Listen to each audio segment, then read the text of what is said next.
Hello. On this edition of the program, we'll show you how you can use your smartphone to track the arrival of your next transit bus. With the arrival of spring comes the start of Orioles baseball, and we have your ride to this season's action. We've got a look at the DUI App, and we'll show you what's new at the Maryland Science Center, all right here.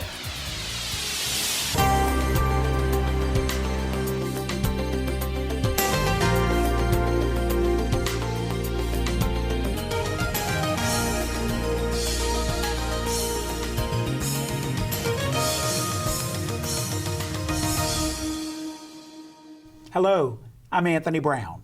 Welcome to Commuter Connections. With the recent launch of an exciting new MTA bus tracking system, knowing the actual arrival time of an MTA bus is just a smartphone screen away. You no longer just wait for your approaching bus, you can now track it. The feature is known as My MTA Tracker for Bus. MTA Project Manager Jeff Snyder joins us with more on this welcome addition to service. Jeff, welcome. Thank you. Okay. Good to be here. Okay. My MTA Bus Tracker, how does it work?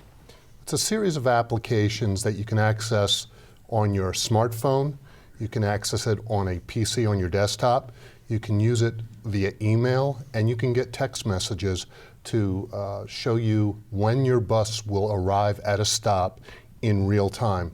And if real-time data is not available, you get scheduled data. Okay, so you use the word application, but it's not an app. It's on your smartphone. It's referred to as a mobile web application. Okay, so you got to do a www. It's mybustracker.mta.maryland.gov. Okay, that's the entire URL. Okay, I'm sure it's rolling on the screen, so Right. so that'll help everybody out. Absolutely. So you pull up this mobile application, and I'm standing on a bus stop, and it'll tell me when my bus is going to arrive? Yes, you'll see a sign at the bus stop. It has the bus stop number, and you'll use that stop number to use the application to get the real-time arrival of your bus or other buses on other routes at that stop, every bus that arrives at that stop. Okay, how long has the MTA been using the system, and where'd the idea come from? We went to our beta rollout, our 100-day beta, on February 6th. Okay. So we're in a test phase to iron out the kinks. The idea came from our riders who've been asking for it. It's a system that's deployed in other cities. It is a technology that exists, and we thought that, and were asked by our customers to provide this technology and this information to them. Okay, you use the word test period, 100-day test period. What's some of the feedback? How accurate is the system? What are you hearing from customers? Generally, the feedback is positive, and people are enthusiastic about it. There are some problems. We're seeing anywhere between 60 and 70% on average of accurate data for real-time arrivals. Where the real-time data isn't available, the application gives you scheduled data, and therefore most of our customers are really happy because they have either the scheduled data or the real-time data to tell them when the bus is going to arrive. That's great. And is it for all bus lines? It's deployed for all the fixed route bus lines on the MTA system. It does not include commuter bus. Okay, so just the fixed route systems. And again, for persons who are watching, you pull up go to that site, pull up the information, and put in a bus stop number, and it'll give you that information. And then you'll be able to find your bus stop number on that application as well. You have the option of sending a text message with your stop number in the text message to MTA MD, and it will return you the same information. For that stop, it'll return you the next bus arrivals at that stop. It'll also do it the same thing with an email. If you send an email to mtamd@mta.maryland.gov and put the bus stop number in the subject line, you'll get the same information back. So you have options. In the next few weeks, we'll be putting up an interactive voice response that'll allow you to use a telephone keypad to access the information. So it's exciting information, a lot of information here in this segment, but again, tell persons where to go just to get logged into the system and find out more. The URL, the web address for it, is mybustracker.mta.maryland.gov. You said it, and they've got it. Thanks, Jeff. Absolutely. MTA Bus isn't the only service offering something new for its customers. Mark Rail recently added additional service that will benefit commuters on the Mark Camden line. MTA Commuter Connections was there for the big launch. After a pleasant ride from College Park, state and local officials joined MTA Administrator Robert Smith for a ceremony to launch the expansion of the Camden Line MARC service between Washington, D.C. and Baltimore. The new Camden Line MARC service adds additional trains in the morning, afternoon, and evening that cut long gaps in service and is expected to help eliminate road congestion. You know, Washington had the worst traffic congestion in the United States. Baltimore has had the 5th worst congestion in the United States. So if you're coming between Baltimore and Washington, you got a lot of traffic. Improving this MARC service is a big deal. More people are moving into this state. And as we grow, our future is going to be public transportation. There's no doubt about it as fuel prices rise. The Camden Line MARC train expansion is expected to provide more opportunities for travel between University of Maryland College Park and University of Maryland Baltimore at a time when both institutions are working to promote expanded lessons and research projects involving their own faculty and students. Today's expansion of the service makes us that much closer to Baltimore, and it's great for our residents. It's also great for Baltimore folks to come down to College Park to visit, to go to games, to go to the academic events that are at the universities. It's very exciting for students to see this service come to fruition, and I know they're going to make great use of it. So I'd like to thank MTA, Senator Rosa Pepp, and all the policymakers who were able to make this happen. The added service is not only a win-win for students and faculty at the 2 Maryland campuses, but also a welcomed addition to service for the number of commuters who ride the Camden line each day. Up next, MTA has your best ride to Camden Yards for the exciting return of Orioles baseball. Stay with us.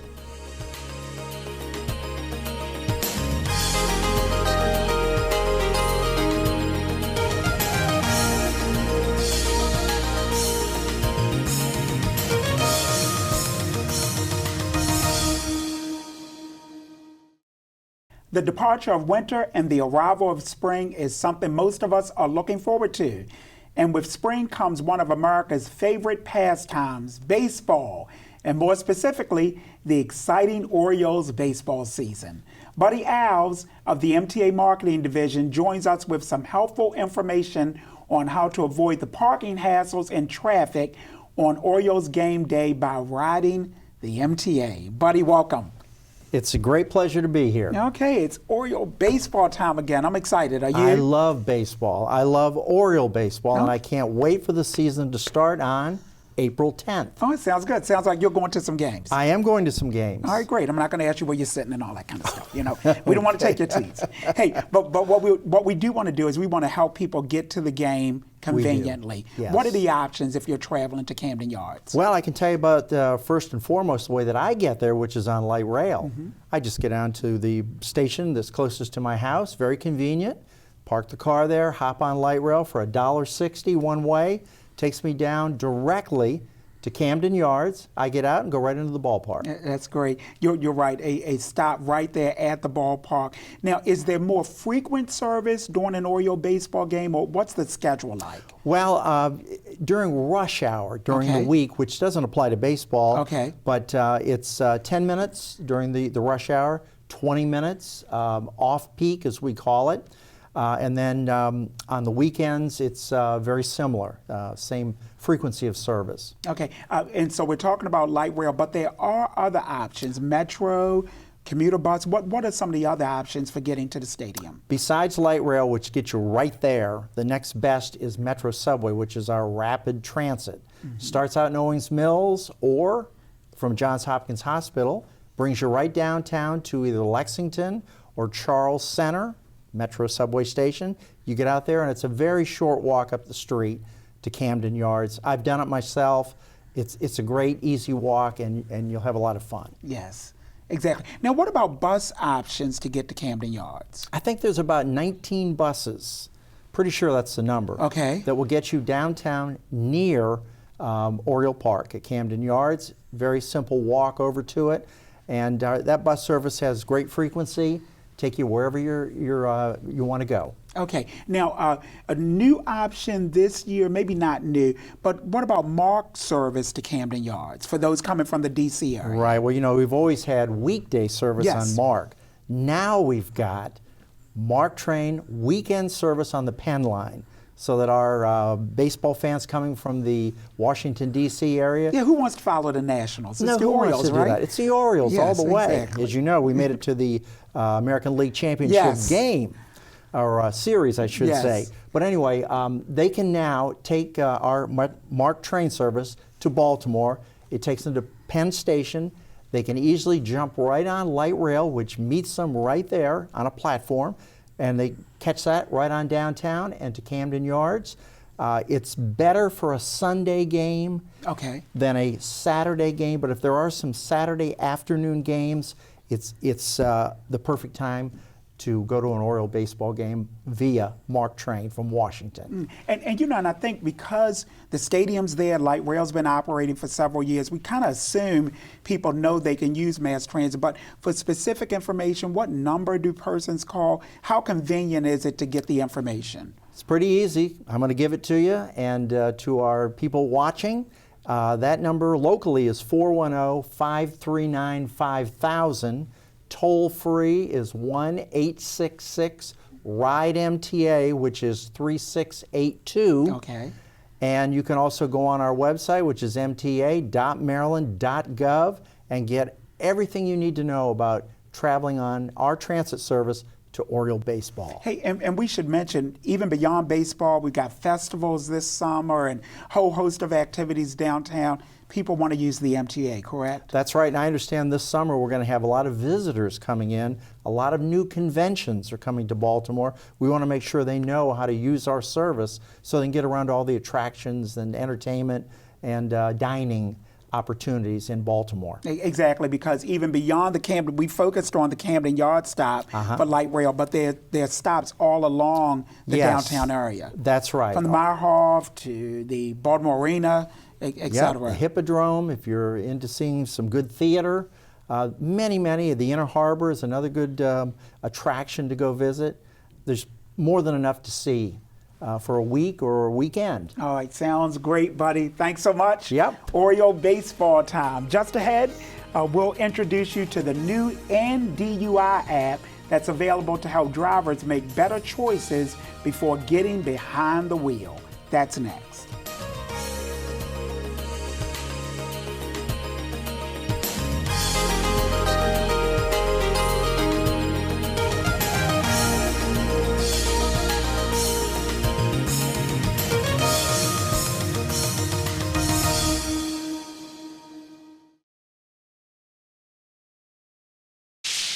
Welcome back again. Tragically, hundreds of people are killed on Maryland roads each year as a result of drunk driving. These deaths are preventable. In an effort to help save lives, our sister agency, MTA, has developed a computer app to help those who drink make better decisions. It's called DUI App, and MTA Communications Manager Tim Richards joins us with more on how it's used. Tim, welcome. Thank you very much. I appreciate it. We gave out those statistics earlier. This sounds like an important initiative for the MTA. Tell us about it. Well, each year, about a third of our traffic fatalities across the state are caused by impaired driving. And so our main mission at MDOT and at the MVA's Highway Safety Office is to prevent impaired driving. One of the ways that we go about doing that is to make sure that people are actively planning ahead. So in looking at the demographic, the people that we're really targeting, they are very heavily reliant on their smartphones. And this was a way to kind of combine the need to get them to plan ahead with the technology that they had. And the technology puts an app on their phones, and this app helps them do exactly what? Well, correct. They can go to the iTunes Store or to Google Play, and they can actually put that app directly on their cell phone. And that app is DUI. Right, ENDUI. Okay. And what they can do with that app, the main features on there, and there are a number, they can actually dial into your location, So you can press a button to call a taxi, and this app will actually use your location, and it will provide a list of cab companies that are nearby, and then you can instantly call them. It actually can use your phone's contacts, and you can pre-program a list. So for instance, if I was going out and you were going to be my ride home, I would put you into this list. I would call you at the end of the night, or it would allow me to text you and say that I need a safe ride home. It has a blood alcohol content guide. One of the things that we find is that people really don't understand. They may not feel like they're impaired or they're drunk, but you can be very easily over the legal limit and still feel like you're okay to drive. And this feature, while it's not a substitute for a police test, it really does show you that even after a couple drinks, you could very well be over the legal limit. So you put in this app what you've had to drink, and it'll give you some type of, I guess, estimated reading. Well, yeah, and you know, I want to be a little careful because it's not. Of course, it's definitely not a substitute for the police test because there are a lot of things that go in. But yes, it does give you kind of an indicator, and we always stress, you know, make a plan before you go out and stick to it. And that's really what we want people to do. It's important. It's already in place. What's been the response from the public? The response has been great. It got launched at an event called Maryland Remembers, where we actually, it's a memorial event for victims of impaired driving, and that was just this past December. Since that point, we've had about somewhere between 40 and 50,000 downloads. Between the iTunes store and the Google Play store. And is that 40 to 50,000 locally, or is that worldwide? Or the majority were from here. It actually got a widespread attention, and so we had some people that picked it up. People were writing about it in Houston, and some people had been writing about it because it hit the AP wire. So. And was it developed by our MVA here in Maryland? We actually used the architecture of an app called DUI. It's just a difference in the way that the states recognize a driving under the influence offense. Ours is a DUI. We borrowed the architecture from New Mexico. So we actually took that architecture and added some features to it, like public transportation options, such as transit, light rail, bus. Glad you mentioned that, because again, that's an option. If persons know they're going to be out and they may be planning to drink, they can use transit as the designated driver. Right, and so we actually added another feature, which Maryland has a reported drunk driver feature through their 911 system. And we added that. We incorporated some educational elements, and we're going to be continuing to update this app through input from user groups and try to keep this thing really relevant and really on people's minds. Sounds great. Just really quickly, how do I get to it? What's the URL or the address? It's, if you go to iTunes or to Google Play, it's and you would do a search on NDUI. ENDUI. Yes, sir. Okay, ENDUI. It's an important program. And that would actually allow you to download it onto a Droid or to an iPhone. And then if you go to www.towardzerodeathsmd.com, that's our Toward Zero Deaths website, and our state is clearly trying to move towards zero traffic fatalities. Sounds great. Thanks for stopping by. Thank you very much. In our effort to introduce you to the people behind the scenes at MTA who help keep transit moving, we feature an important member of our IT group who is not only dedicated to our transit mission, but she's also an active and dedicated citizen in the community. Susan Shaw Blake is a dedicated employee of the MTA. I'm Susan Shaw Blake, and I'm Chief of Client Services for the MTA. I manage and I create our IT budget. I review and approve and procure all of the employees' IT hardware and software requests. One of the biggest challenges in our position is IT needs keep on growing and the staff doesn't. More things to order, more complex, and no help.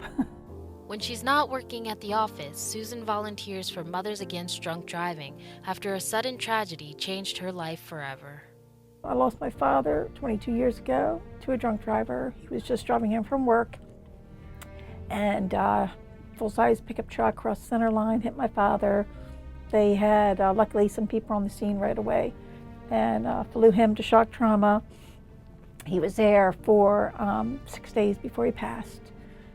After the first year, we attended med support groups. They reached out to us, and they were very helpful because you heard other people's stories. And then later, I started going to the victim impact panels, court-ordered offenders, had to listen to the stories of people that were injured or had a family member killed. At the last Maryland Remembers this December, they introduced an app called DUI that they purchased and had customized. I have it on my phone. Once I heard about it, I put it on right away. When I tested it with Baltimore, it brought up the MTA's website. Unfortunately, when I speak at MAD each month, we have surveys that are filled out, and it will say, are you a first, second, or third offender? I've had people that wrote down they're an 8-time offender. Don't put yourself in a circumstance where you have to worry about being pulled over. It's like, just don't drink and drive. Plan ahead, get a designated driver, plan on getting dropped off somewhere and getting a cab home, take transportation. Although Susan and her family have suffered a great loss, she has hope for a brighter future.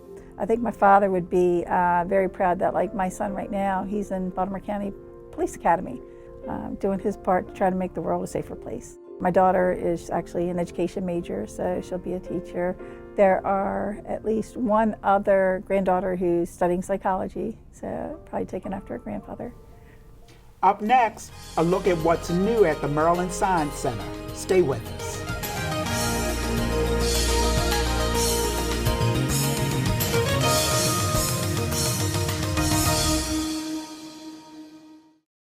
With warmer weather finally here and families out and about looking for interesting things to do and exciting places to go, the Maryland Science Center at Baltimore's Inner Harbor is high on the must-see list for a day of family fun. Joining us with information on what you'll see on a visit there is Maryland Science Center Promotions Coordinator, Shelley Benner. Shelley, welcome. Thank you. Thank you for having me. Okay, I haven't been to the Maryland Science Center in years, so talk to me about it. The Maryland Science Center, what's to see and do there? All right, well, there's a lot of things to see and do there. It's located right in the Inner Harbor, so you have beautiful views of the harbor at all times. We're at 601 Light Street. We have so many things to do there for everybody in your family. One of the first things that you'll notice as soon as you walk into our doors is a very, very large T-Rex dinosaur, which will lead you into our iconic Dino Mysteries exhibit. In this exhibit, we have over 12 dinosaurs.